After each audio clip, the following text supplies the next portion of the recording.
गरीब साध साध सब नेक हैं, आप अपनी ठोरी। जो सतलोक ले जाएंगे वो साधु कोई और।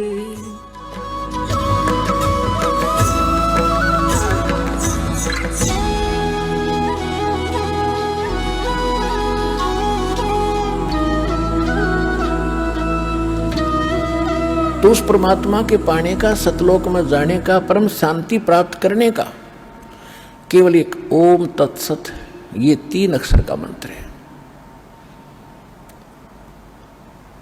अब इससे क्या सिद्ध हो गया कि गीता ज्ञानदाता 7वें अध्याय के 16, 17 और 18 3 मंत्रों में और 19 में एक और अलग से ज्ञान दे रहा है।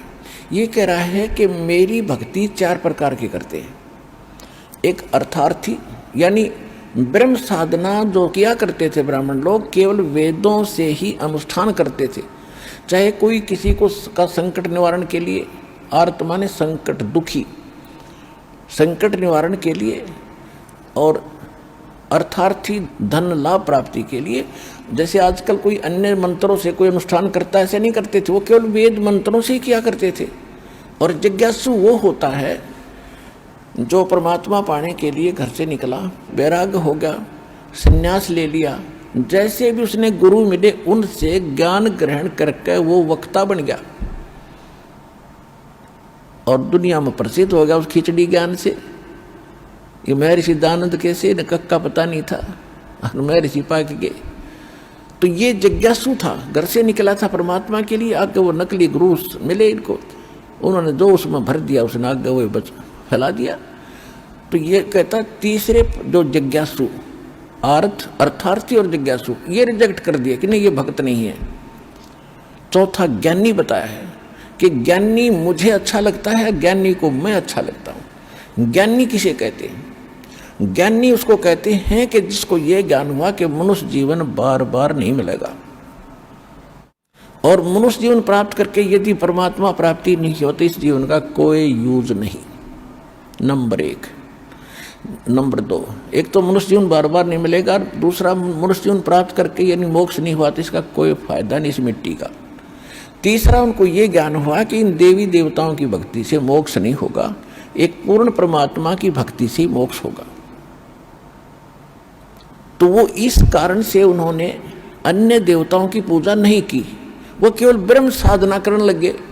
वेदों को जैसा ब्रह्मा जी ने समझा तो उसके बाद सभी ऋषियों ने ब्रह्मा जी से ही ज्ञान प्राप्त है, और जैसा उसने वेदों का अर्थ समझ में आया वही हमारे ब्राह्मणों के पास था, और जो आज तक ये कर रहे थे वो आपके समक्ष है।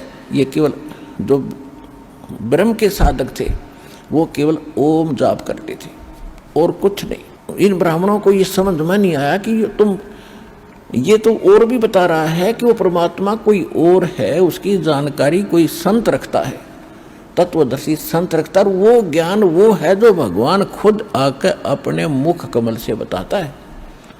वो सच्चिदानंद घन ब्रह्म की वाणी है, वो परमात्मा की वाणी है, उसके मुख से उच्चरित है। और यही चारों वेद प्रमाणित करते हैं।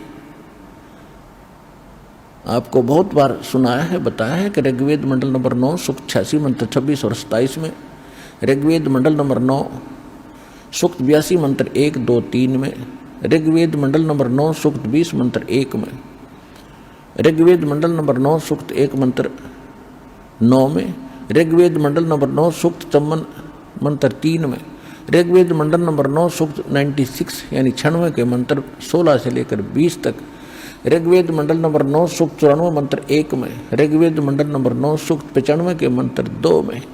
इसका संक्षिप्त सारांश दास बता देता है कि परमात्मा ऊपर के लोक में रहता है, उसके सतलोक में, और वहाँ मनुष्य के राजा के समान, जैसे राजा सिंहासन पर विराजमान होता है, सिर पर मुकुट धारण करके ऐसे बैठा, वहाँ से गति करके आता है इस लोक में, अच्छी आत्माओं को मिलता है और उनको तत्व ज्ञान देता है। और वो परमात्मा इस पृथ्वी पर अपने मुख से बोलकर ऋग्वेद मंडल नंबर 9 सूक्त 94 के मंत्र 1 में यहाँ तक लिखा है कि वो कवियों की तरह आचरण करता हुआ घूमता फिरता है, तत्व ज्ञान का प्रचार करता है। और ऋग्वेद मंडल नंबर 9 सूक्त 96 के 17 और 18 में स्पष्ट कर दिया है कि वो परमात्मा कबीर देव है, उसका नाम कबीर देव, और कबीर वाणी के द्वारा लोकोक्तियों के माध्यम से, दोहों के माध्यम से यथार्थ ज्ञान प्रचार करता है। और जिस कारण से वो प्रसिद्ध कवियों में से भी एक गिना जाता है, लेकिन वो होता है भगवान, वो होता है परमात्मा। और ऋग्वेद मंडल नंबर 9 सूक्त 94 मंत्र 1 में स्पष्ट कर दिया कि वो कवियों की तरह आचरण करता हुआ अपने ज्ञान का प्रचार करता है। ऋग्वेद मंडल नंबर 9 सूक्त 95 के मंत्र 2 में ये स्पष्ट कर दिया कि वो परमात्मा जिसके बारे में पहले जिक्र चलता रहा है, वो पूर्वोक्त परमात्मा अपनी वाणी के द्वारा, अपनी वाणी के द्वारा बोल बोल कर यथार्थ ज्ञान सुनाता है। और वो एक गुप्त मंत्रों का भी को भी सार्वजनिक करता है, उसका भी रहस्य उद्घाटन करता है, यानी उनको प्रकट करता है। जो भक्ति के यथार्थ मंत्र है उनको भी आविष्कृत करता है। और परमात्मा ने 600 वर्ष पहले कहा था, सो हम शब्द हम जग में लाए, सार शब्द हमने गुप्त छुपाए। कहते सोहम शब्द किसी वेद गीता और आपको पुराणों में नहीं मिलेगा। ये सोहम शब्द हम लाए, वैसे मूल ग्रंथ है वेद और गीता, इनमें सोम शब्द नहीं मिलेगा। यदि किसी अन्य शास्त्र में है तो कबीर परमात्मा चारों युगों में आते हैं और इनसे मिलते रहे हैं। जैसे शंकर भगवान को भगवान मिले थे कबीर साहब साधु रूप में, और इनको भी ये सोहम मंत्र दिया था, ये उसका जाप करते हैं। लेकिन वो कंप्लीट कोर्स नहीं दिया इनको, किसी को ओम दे दिया, किसी को हरिओम दे दिया, विष्णु जी को लक्ष्मी को हरिओम दे रखा है, ये उसका जाप करते हैं। और हम भी उसी का जाप करते हैं, तो हमसे प्रेम करते हैं, अट्रैक्ट होते हैं हमारे साथ। इसलिए इन मंत्रों को आपको इसलिए दिया गया है, ये इनकी पूजा नहीं है, इनसे लाभ लेने के ये मंत्र हैं। तो परमात्मा ने धर्मदास जी को बताया था और गरीबदास जी को बताया था, हम बैरागी ब्रह्मपद और सन्यासी महादेव और सोहम मंत्र दिया शिव जी को करे हमारी सेव। तो यही वेद बताता है कि वो परमात्मा जब आते हैं अपनी वाणी के द्वारा ज्ञान प्रचार करते हैं, तो उस एक भक्ति मार्ग के गूढ़ मंत्रों का भी, गुप्त मंत्रों का भी वो सार्वजनिक करते हैं, जो किसी को भी ज्ञान नहीं होता। अब इनके या बुद्धि में नहीं आई कि वेदों में इतना ढेर सारा ज्ञान है, तुम कर क्या रहे हो? वो मंत्र तुम्हें प्राप्त नहीं हुआ जो परम अक्षर ब्रह्म का है। ये तो ब्रह्म का जाप है ओम, और ओम जाप पर गाटा जोड़ रहे, सारा जीवन खो दिया। तो यहां परमात्मा ने बताया है कि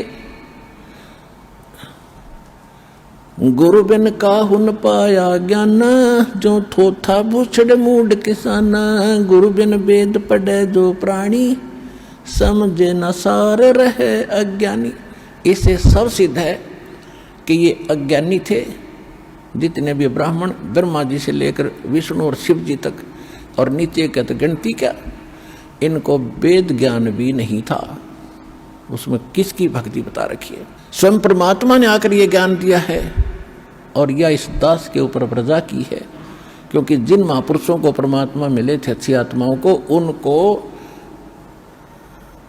मना कर दिया था, उनको प्रतिज्ञा दिला दी थी कि अभी इन मंत्रों को किसी को सार्वजनिक ना करना, नहीं तो बिचली पीढ़ी जब मैंने पार करना सभी संसार को, उस समय ये नकली लोग जितने भी गुरु हैं यही ज्ञान और यही मंत्र देते पाओगे। और ये हैं काल के दूत, इनको अधिकार है नहीं ये जाप देने का।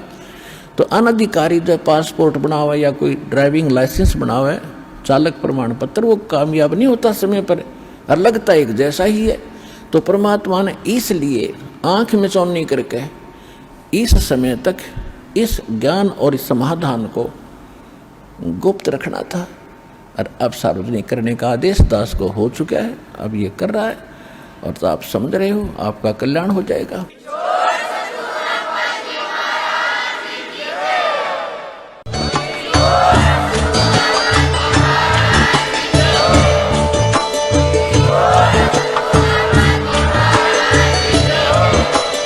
आप सुन रहे थे जगत गुरु तत्वदर्शी संत रामपाल जी महाराज जी के मंगल प्रवचन। अधिक जानकारी के लिए विजिट कीजिए हमारी वेबसाइट www.jagatgururampalji.org। संत रामपाल जी महाराज जी के शुभ आशीर्वाद से पूरे विश्व भर में 500 से भी ज्यादा नाम दीक्षा केंद्र हैं, जिन पर संत रामपाल जी महाराज जी द्वारा ऑनलाइन निशुल्क नाम दीक्षा दी जा रही है। अपने नजदीकी नाम दीक्षा केंद्र का पता करने के लिए संपर्क करें 8222880541।